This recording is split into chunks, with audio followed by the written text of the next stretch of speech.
शेवटची ओळ कशासाठी घेतली सांगते. राघवा तुझ्याच कुळी जन्म घेऊ दे, जन्माचे मरणाचे चक्र चालू दे. हे मी रामनवमीच्या काळामध्ये माझ्या भजन मालिकेमध्ये सादर केलेलं गीत आहे. त्यामुळे शेवटची एक ओळ मी घेतलेली आहे. धन्यवाद.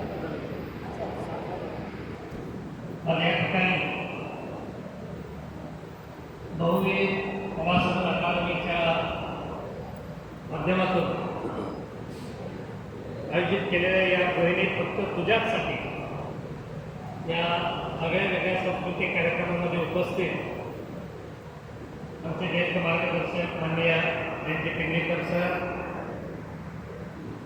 या ठिकाणी उपस्थित श्री शेवाळे बाबा, श्री हमदेव बाबा आणि याच्या संयोजिका माननीय मीनाक्षीताई, सर्व उपस्थित पदाधिकारी, सर्व या ठिकाणच्या महिला बंधू आणि भगिनी.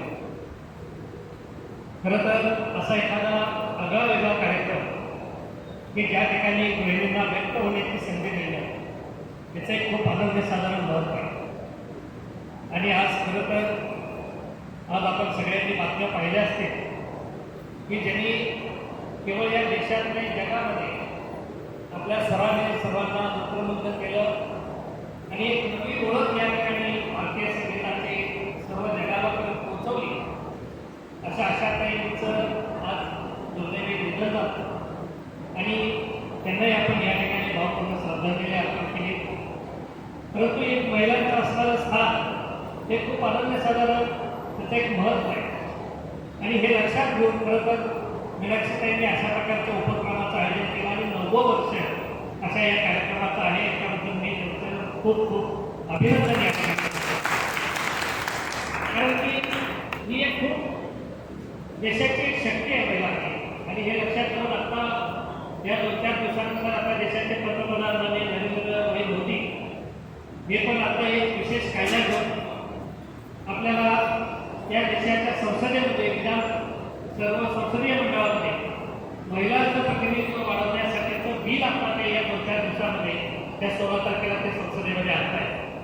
आणि अशा या महिला शक्तीचा, या नारी शक्तीचा त्यांना स्वतःला या ठिकाणी येता यावं, त्यांना या ठिकाणी व्यक्त व्हावा यावं आणि याच्यासाठीचा या कार्यक्रम उपक्रम हा या ठिकाणी आहे. कारण की या सगळी कुटुंब व्यवस्था ही या समाजाचा जो काही महत्त्वपूर्ण भाग आहे, त्याचा कणा जर कोण असेल तर त्या ठिकाणी ही गृहिणी हा त्याचा कणा असते. कारण ते सर्व कुटुंब एकत्र ठेवणं आणि थोडं त्यासाठी जोडणं आणि आपली संस्कृती ही एका पिढीकडून दुसऱ्या पिढीकडे जे काय आहे ते प्रवाहित करणं, याचं महत्त्वाचं काम या गृहिणींच्या माध्यमातून होत असतं. मला असं वाटतं की या सर्व जबाबदाऱ्या पार पाडत असताना असे एका या सांस्कृतिक कार्यक्रमामध्ये आपण सर्वजण आलात. आपल्या सर्वांचं या ठिकाणी मी स्वागत करतो आणि पुन्हा एकदा आपल्या सर्वांना या ठिकाणी मनपूर्वक शुभेच्छा या ठिकाणी व्यक्त करतो. एक आमचा पुढची एक बैठक असल्यामुळे थोडं खरं तर खूप चांगलं या ठिकाणचं सादरीकरण अगदी एका छोट्या या ठिकाणच्या या मुलीपासून त्या या ठिकाणी जीवनात आणि त्यालाही ते काय रामनवमीच्या दिवशी त्यांनी ते काय गीत या ठिकाणी सादर केलं तेही या ठिकाणी त्यांनी स्वतःबद्दल सांगितलं.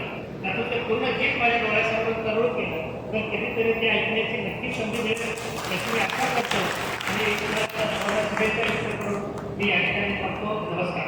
33% त्यांना आरक्षण देण्याचं हे जे बिल पास करण्यात पुढाकार घेतला आहे आणि सगळ्या विरोधी पक्षांना त्याच्यासाठी पाठिंबा मागितलेला आहे.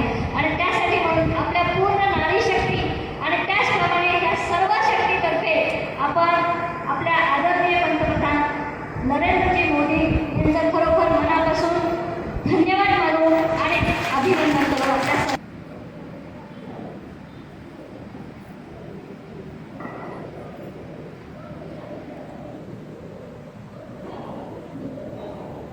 यानंतर मी विनंती करते की पिंगळीकर